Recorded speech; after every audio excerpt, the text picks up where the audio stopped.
When you're living with a chronic illness like multiple sclerosis, sharing stories and strategies for self advocacy is an important part of patient empowerment. Welcome to Ask an MS Expert. I'm John Strum, your moderator and host of the Real Talk MS podcast. Each week, Real Talk MS reaches thousands of people in more than 100 countries around the world with the news that people affected by MS need to know. My wife Jean lived with progressive MS for 23 years, so I've had a front row seat experiencing all the ways that MS can impact a family. Today, I'll be asking our expert the questions you want answered. MS navigators are here throughout today's live program, answering your questions and connecting you to resources. Living with MS can be a lonely experience. It can leave people feeling isolated or make them feel like others don't understand what they're going through. Learning to speak up for yourself and asking for help can be powerful skills that can help you feel more confident and in control, enabling you to work toward your goals even when facing the challenges that life with MS sometimes presents. Joining us today is Jan Bonville, a San Francisco-based consultant, speaker, writer, and advocate for inclusive travel and patient empowerment. While living with MS and progressive mobility disability for over 20 years, Jan has built a successful career, raised a family, and traveled globally, often to nature and wilderness destinations that are considered inaccessible to wheelchair users. Jan also serves on the Board of Trustees for the National MS Society and is a member of the San Francisco Mayor's Council for Disability and Health. Welcome, Jan. Thanks for being with us today. Well, thank you for having me, and very nice to be here today with all of you, and looking forward to sharing, whatever I can. Well, before we dive in, tell me a little about your life before your MS diagnosis. What goals were you pursuing then that still shape who you are today? So I was quite young when I was diagnosed. I was in my mid-20s. I would say I'm still the same person I was. So in mid-20s, when diagnosed, I'm assuming like most people in their mid-20s, I was very unsure of what I wanted to do with my life and who I wanted to be. I knew I wanted to build a career. I knew I wanted to have a family and a life in the San Francisco Bay Area. I live here. I've lived here for the past 30 years and love it. And I wanted to build something here. At the time, I was in the highly competitive and highly stressful, both physically and mentally, world of management consulting. Fast forward more than 20 years, I would say arguably did those things, but with a lot of challenges along the way. So I would say I was interested at the time in making a contribution, whatever that means, to society, and I'm still interested in that. So it still shapes who I am today, and I would say the MS has made it even more, urgent, if you will, to figure out what that quote unquote meaningful contribution is to society. So, what was life like after you were diagnosed with MS? How did you process that Yeah. diagnosis and, what helped you move forward in those days? Yeah, so this was almost, more than 20 years ago. And so I had to get diagnosed and then re-diagnosed a couple times. I remember the first doctor I went to didn't believe it himself, and then I needed to get a combination of an MRI as well as the very delightful spinal tap, if people are familiar with that. So it was very, I would say I was scared and I was shocked. But I will say, even then, I accepted it. I think I had these symptoms, and partly it's because my symptoms were, and they still are, by the way, mobility related. So I really couldn't ignore it. I know there's some folks who have symptoms which go on and off. My symptoms were, and they still are, a very progressive decline in mobility. I started off with foot drop. That's what made me realize something was wrong, and then went to foot drag and walking slowly, and then really not being able to walk much. So I couldn't hide it. I was fairly honest about it to my friends, to my family, even to my employer. I know not everyone is, but the way that I see it, it's part of your life. And if people who support you or are supposed to support you don't accept it, I think that's their problem, not yours. And I think it's important to share. So that helped me move forward, frankly, to be honest about it and to share. Support from my husband and from my friends was very helpful. Not everyone was supportive, and that's very telling. I will say, and this will come up later, the medical system actually at the time was not particularly helpful. Just telling someone, a young woman in their 20s, that they have MS and they have an X% chance of being, disabled is actually not helpful. What's helpful is to share kind of what you can do about it, how you can address and continue to live your quality of life. And I know this will come up later in the in the program, but if there's something I do want to impart to people who've been diagnosed is for better or worse, you have to take things into your own hands. You can't rely on the medical system to help you. I'm not blaming anyone for this because the system is the way it is, but all the more reason for people to advocate for themselves and try to surround yourselves with a strong support network, which is what helped me move forward. And sometimes that support network can start with the doctor that you're dealing Yeah. with, that's not giving you the news in the way that is helpful or supportive or constructive. So I understand that. Let me ask you, what have you learned about yourself as you've navigated life with MS? I'm pretty tough. I'm resilient. I can deal with adversity. I can deal with pain. I can deal with disappointment, not getting what I want. I think I was always like that, honestly. I had a bit of an unusual, childhood, but that experience and having that at a relatively young age definitely, I think, sharpened that resilience, if you will. I've also learned that you have to ask for and rely on other people. We have a big emphasis here, in particular, in our society on being independent and being strong. I think that's fine, but it's pretty much impossible to be independent for anybody, let alone somebody with a very severe chronic situation like MS. And support comes in many forms. It doesn't have to be physical. It can be emotional. It can be, professional. And you might be surprised at where it comes from. What I've found is that people are kind, actually. You have to ask, though, when you need help. You have to ask for the support. You have to ask for help. And you'd be surprised. I mean, not everyone is kind, of course. I've had my share of unkind people, but I would say most people actually want to help and don't know how to help. And that's an important skill. I wouldn't say a skill, an important muscle to cultivate when you have an illness like MS is learning how to share and how to ask for help. I want to circle back to that in just a couple of minutes, but Yeah. I just heard you describe yourself as resilient. When it Mhm. comes to living with MS, people often use words like empowerment and resilience. Mm. What do those words mean to you? Okay, so to me, it means keep going. Get up when you literally get up when you fall down. And don't give up. So people talk about sort of the Kubler-Ross stages. That's more in reference to a terminal illness in MS, but the stages of, anger, denial, grief, and ultimately acceptance. The thing with MS is it's not a terminal illness. So there are days when you can feel denial one day and acceptance the next, and then denial again the next day. Because there are days when I feel good and days when I feel bad. There's days when I feel pretty strong and I feel I can deal with this. I can go out and take on the world. And there's days when I quite honestly feel very dejected, I feel grief, if you will, of the things that I've lost, like my mobility and um, my energy level. And the thing I have certainly faced my share of setbacks and challenges due to the MS, and I won't get those back. So but I don't think that's a bad thing. It's actually a good thing, I think, to feel these emotions and to refuse to give in, because that's what keeps you trying to move on, keeps you trying to really get the best for your physical health, for your mental health.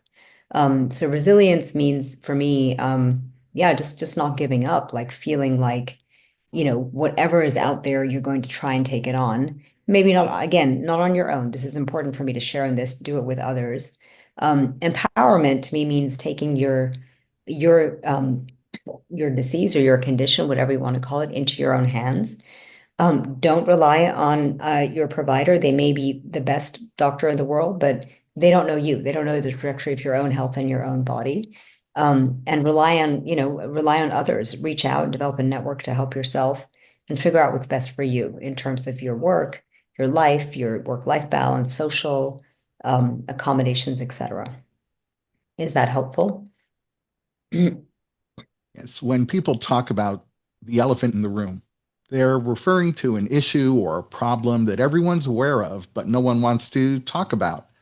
So, thinking about your MS journey, what's your elephant in the room? So for me, my symptom of MS is it's really only one, but it's a very big one. It's physical. It's physical disability and mobility, and it's very visible. So I don't know that I can call it the elephant in the room because it is very visible. That said, um, yeah, I believe there were times when it probably made people uncomfortable that I was walking with a cane or was walking with a walker. Now I use a wheelchair. I think I think the elephant in the room for other people may be just not knowing how to deal with that, not knowing what to say, not knowing if you need help, not knowing if it's something which is bothering you.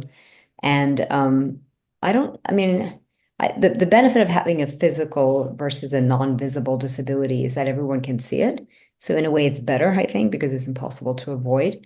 The challenge, of course, is just logistical, having to deal with that when I was going around when I had a full-time kind of corporate job and was needing to move around, needing to travel, needing to go into meetings and things like that. I don't know. I think elephant in the room is in a way it's in my own head though. As I've gotten older, I've become much more. I don't want to use aggressive, but assertive. I would say about asking for what I need, and also I don't hide it anymore. I don't. I'm not embarrassed about this anymore. If anything, I'm not going to say I'm proud of having MS, but I'm proud of the way I'm dealing with it, and I want that elephant in the room to come out. I talk about this now. I know there's all sorts of advice out about there, like that, which says you don't have to bring it up, you don't have to talk about it. But to me, it's part of who I am, and I do talk about it and I bring it up so that it is no longer an elephant in the room. I think that's the best way to get rid of that elephant in the room. Right. Can you explain what the social and medical models of disability are and how they each impact people living with MS? Yeah, so I'll give you my perspective, John, because there's lots of really good literature out there, which is, done by experts, and I'm not an expert, and I don't need to repeat that. But in my world, in my definition, the medical model of disability sees disability as a negative thing. The burden is on the disabled person to deal with life, to deal with the world. So the person with a disability needs to adapt and figure out how to deal with both the physical infrastructure and the social environment that is in general not adapted to people with disabilities, right? I mean, we do have the ADA and we do have physical infrastructure, but for the most part, I think anyone with a physical disability would tell you it's hard to get around. And the social environment is really the biggest problems, the attitudes, the ableism, the prejudices, all of that. In the social model, the problem is not the person with the disability, but the problem is actually the environment, both the built environment and the social environment. And in that model, the onus, I would say, is not on the person with the disability, it's on the mainstream culture to adapt, to A, provide the physical accessible infrastructure to what extent possible if you're dealing with physical disability. And then most importantly, actually, I think the social attitudes to remain open and accepting of people with disabilities. And that's, I mean, to me, that social piece is even more important. You shared earlier that I write about travel. I travel to a lot of, developing countries which are inaccessible physically, but socially quite open to people with disabilities because this is something that they're used to. They're used to seeing older people or amputees or what have you. And it's much more conducive, frankly, this social model to a productive society where people with disabilities are just considered like everybody else, can contribute to the best of their abilities just like everybody else. Now, that does not mean, and I think this is really important, that people with MS and disabilities don't need good medical care. Of course, we do. I think it is very helpful, the perspective of medicine.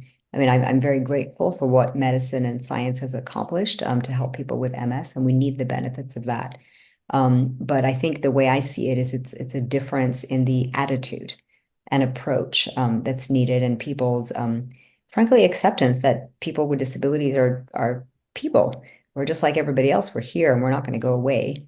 And that's part of what needs to change in the attitude of the mainstream culture. So, how have you encountered or challenged ableism?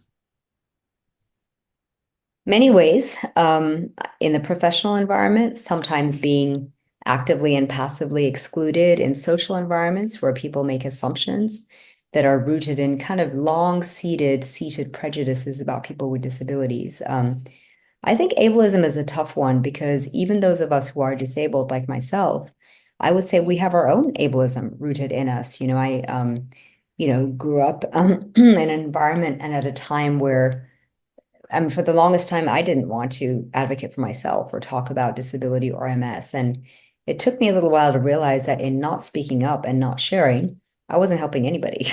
I wasn't helping myself. I wasn't helping, anybody else either. So in my case, I did kind of a 360. I went from, not talking about this and being very kind of demure and quiet to really advocating for both myself and others. And at this point, I've made a point to call out ableism when I see it, because it's there, it's real, and it exists. And I think the only way to address with it is to call it out.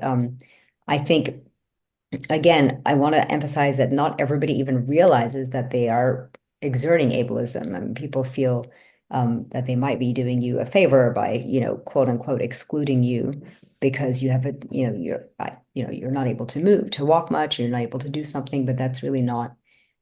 Going back to the medical social model, what needs to be done for the person with a disability is to include them and to change both the physical and social infrastructure to include them, not to exclude them because of the disability. On a personal level, as I mentioned, I love to travel, and I've encountered quite a few ableist attitudes in traveling to the types of places I like to, which are traditionally inaccessible. And I've made it one of my personal missions to actually disrupt the travel industry to challenge these attitudes just by showing up. So, you asked, in what ways have you encountered or challenged ableism? One way, literally show up. Show up in your wheelchair, show up in your walker, show up not being able to walk in places which are traditionally, where people are traditionally surprised to see you. And that challenges the attitude right there. Well, as you just pointed out, learning to advocate on your own behalf is it's especially Mhm. important when you're living with a disability, but you didn't start out that way. So how did you learn to ask for help? And what are some ways to empower others who are living with MS to ask for help? Yeah, I mean, for me, it was an evolution. I think I really needed to get over the fact that I felt like I was bothering someone or asking for something which was above and beyond. So and that's kind of what I would advise others is really you're not bothering anyone. You're doing something for yourself, which you must have, for your own safety, your own quality of life, your own comfort. So I learned how to ask for help through difficulty. I mean, it took a while, and it really, I would say, I mentioned this earlier, the realization that by not doing it, by not advocating for myself, I was not helping myself, but I also wasn't helping other people. Because in my challenges, I have some advantages in that I have some education. I have a lot of, my professional background is in healthcare, so I understand the healthcare system. And despite that, I found it so challenging to navigate the system. And I always think about folks who don't have that background and how challenging it is for them. And so I felt it was really important for me to advocate for myself and in that way also help others indirectly or directly advocate and ask for themselves.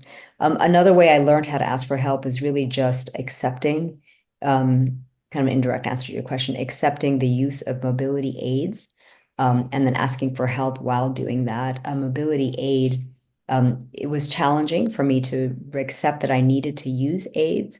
I actually waited too long. I should have started using the aids a lot earlier. And that's a perfect example. Like people are embarrassed or ashamed to be seen using canes or walkers, or this is not a sign of weakness, it's a sign of strength. I can't emphasize that enough, because using those aids is a bridge to increased independence and increased strength. Well, you just started answering my very next question. You mentioned that earlier in your MS journey, some of the people around you may have been uncomfortable when you were using a mobility aid. What helped you feel confident using mobility aids? And maybe more specifically, how did you overcome the stigma associated with mobility aids? Yeah, I mean, what helped me feel confident is the way that the aid helped me, frankly. So in my, and I'll share some personal details here. So I went from, I think I mentioned, I started with foot drop and then walking slowly to, and this happened over several years. It didn't happen, from one day to the next, to needing one cane to two canes to a walker. And now I use a wheelchair to get around. I can still use a walker and cane sometimes. As I said, my biggest symptom is, and it's a very big one, is mobility. Um, so it's still a little, I don't want to use the word embarrassing, but sometimes I'm still a little shy, maybe that's the right word, to go into a room, using a wheelchair or using a walker. And, obviously people, well, not obviously, but oftentimes people will look at me because it's different. And, that's not fun, but at the same time, um, in a way, it's why not, right? I mean, why shouldn't the person with the wheelchair that we are as entitled to, to professional success, personal love, joy, success, as anybody else, right? I mean, there's nothing for a person with a disability is, as I said, a productive, engaged member of society like anybody else, unless the society or unless people around us behave otherwise. And so, um, dealing with the stigma is a matter of, something for me in your head and realizing that there is, I mean, the stigma is what you're thinking of for yourself, internally for yourself. So we need to get past that. And that stigma to me comes from the medical model of disability, which makes you believe from the time we're very little, from the time, we see this in our media, et cetera, with tropes and that kind of thing, that disability is a deficit and something negative, something to be laughed at, something to be pitied. It's really cleansing your mind of that and getting out of that. And that's really hard, by the way, but it's not impossible. Yes, I mean, I think I answered the question of the value of mobility aids to stay active. I would not be able to function without mobility aids, and I'm really appreciative of the fact that they exist and that I was able to use them. You've shared some very helpful insights about finding ways to thrive while living with MS. What would you say is the top takeaway that you'd like our viewers to remember and to use? You're entitled to your hopes and your dreams just like anybody else. Realize that the only person who knows what you want and what you need is yourself. So speak up for what you need from everybody. So from your doctor, from your employer, from your friends. So both in your professional and personal life, if you network that you have, don't be afraid to ask for help. It's a sign of strength, not of weakness. And believe in yourself. I mean, I think, MS is something that happens. We are all 6 degrees of separation removed from disability and from illness. This is the one thing that can happen to anybody at any time.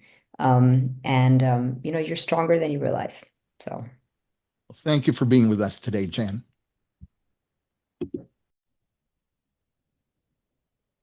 Today's program survey has now been posted in the chat for your feedback. Please take a minute and complete it to help us create programs and topics with you in mind. Please be sure to visit the National MS Society's website for information and resources on MS, connection opportunities, and ways for you to get involved. You can also connect with an MS navigator to receive personalized support by phone, email, or through the Society's website by chat. A recording of today's program will be posted on the MS Society's website at nationalmssociety.org/msexpert, as well as on Facebook and YouTube. Finally, I'll invite you to join me each week on the Real Talk MS podcast, where we continue the conversation that we start here. You can find Real Talk MS on Apple Podcasts, Spotify, Amazon Music, or wherever you find your favorite podcasts. Thanks for joining us for Ask an MS Expert. We'll see you next week.